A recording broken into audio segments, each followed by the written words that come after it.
I think most people feel really lonely when you want something that doesn't currently exist. And so some people call that dreams, some people call that goals, whatever it is. You're trying to pull something from your mind into reality and you want it done a certain way. And if it's not done that way, it's not what you imagined.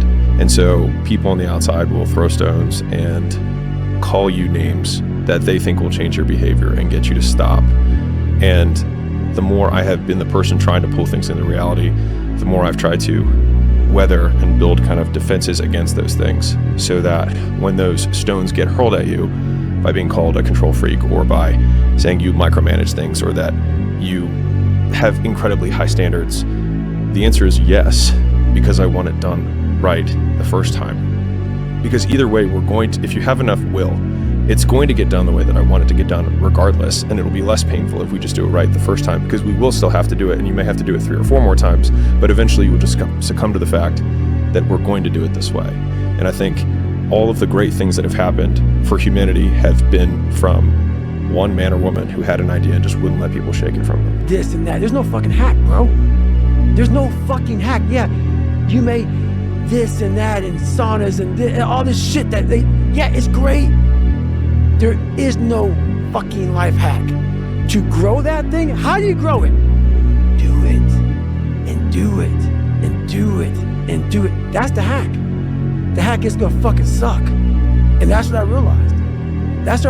Life, that's why I wanted to come on here today. I didn't want to come on here and talk about no fucking passion and purpose and how to get the fuck out of bed and how to hit a fucking alarm clock and all this catchphrase bullshit. Because that wasn't how I lived. I woke up like every human being does and goes, fuck, man, I'm a fucking piece of shit today. How the hell is this gonna work out for me? How do you want to live? Stop just waking up like an accident. What do you want? And then once you find out what you want, spend the rest of your natural life waking up and going after it. We actually have to re-embrace risk on a personal level and on a societal level. We have to take the risk of freely exchanging ideas because that's where innovation happens. We have to take the risk of being able to invest and reap the benefits of that risk.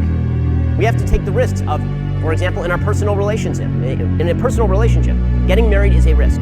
It is foregoing a current benefit for a future gain. Right? You are foreclosing all sorts of other possibilities because you have chosen to make a life with this one person. So many people do this shit. They're talking to you on who they want to be. They're lying to you.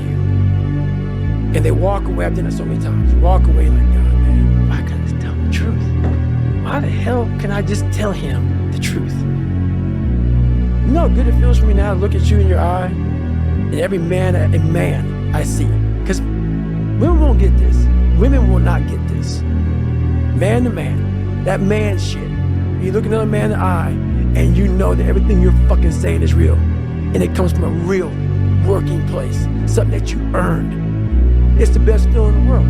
You can say that actually happened. Yes. Like I know with certainty what I'm saying actually happened. Actually happened. Who I am and who I say I am. No more lies.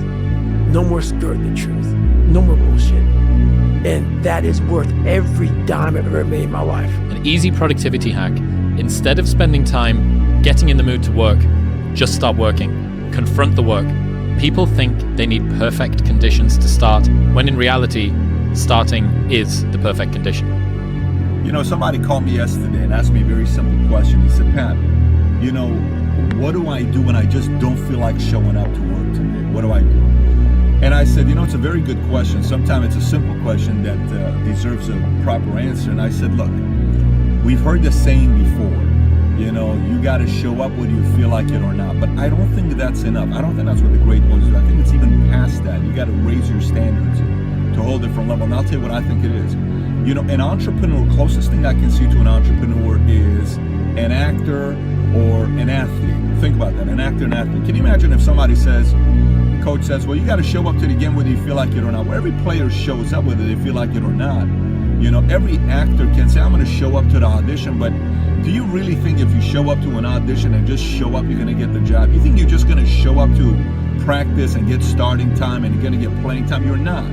You not only have to show up, you have to show up when you don't feel like it, and you have to want to perform and psych yourself out to be in the zone and be confident and excited in the mood and figure out a way to psych yourself out, fool yourself into being positive, fool yourself into becoming such a high vibration type of an energy where all of a sudden you're starting to perform and then you start believing you're excited, then you completely forgot you were not in the mood. And entrepreneurs who do that are the ones who eventually win their own championships of business. They win their own academies, Oscars, World Series, Super Bowl, whatever you want to call it.